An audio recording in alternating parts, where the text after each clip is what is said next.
Vacation Time, adapted by Catherine Follett from an original story by Laura Roundtree Smith, illustrated by David Crocroft.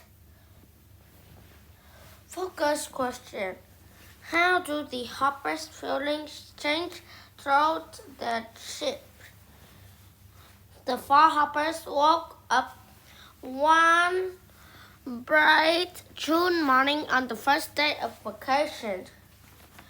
Where should we go on our vacation? Asked Speedy Legs. What will we do with our vacation money? Asked Fluffy Tail.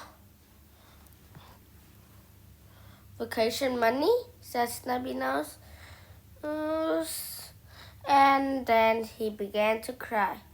I lost my vacation money. I won't be able to do anything this summer. I've looked all over. I can't find it. Stubby-Nose threw himself on the bed and sobbed. But then Floppy Ears leaned close and whispered in his ear, I found your vacation money under a flower pot. It's here in my shirt pocket. Stubby-Nose stopped crying, and all the hoppers slept downstairs. Where would you like to go on your vacation? Asked Papa Hopper. I want to go camping, cried Floppy Ears. I want to have a picnic, said Fluffy Tail. I'd like to go fishing, said Speedy Legs. Said Papa Hopper, frowning. No, you wanted to go on a train ride. That's too bad, because I'll have to give these train tickets away. Oh no, don't do that, yelled Snubby Nose. We'd love to go on a train ride. So all the hoppers got their things together and went down to the train station.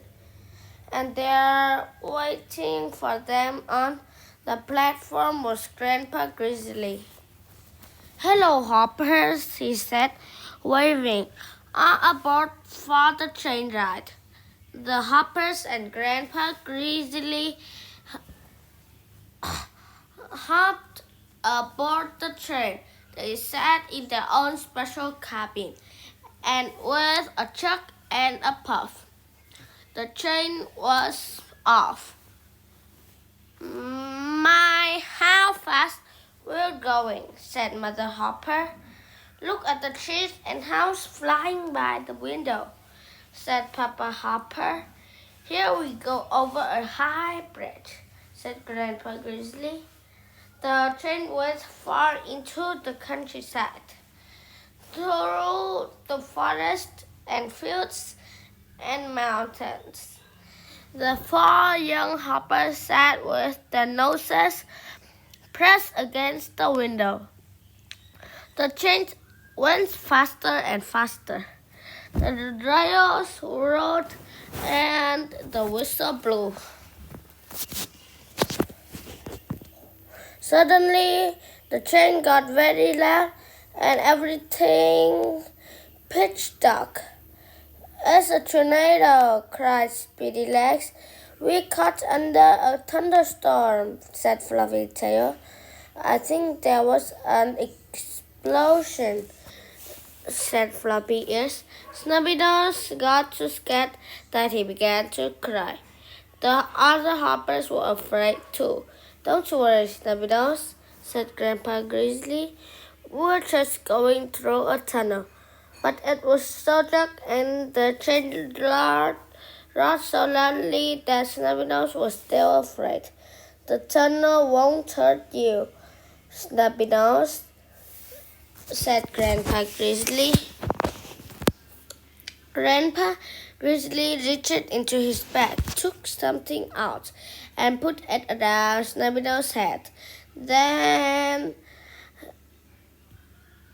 he put something on his own head.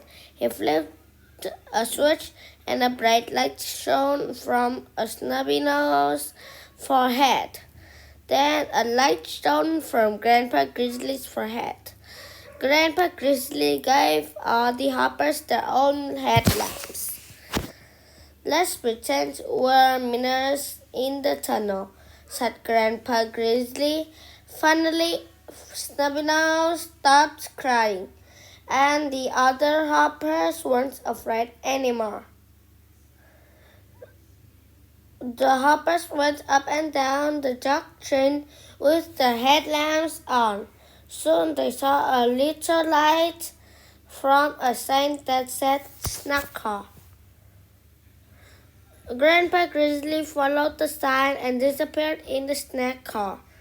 When he came out, he had 4 shiny gold coins in his hand.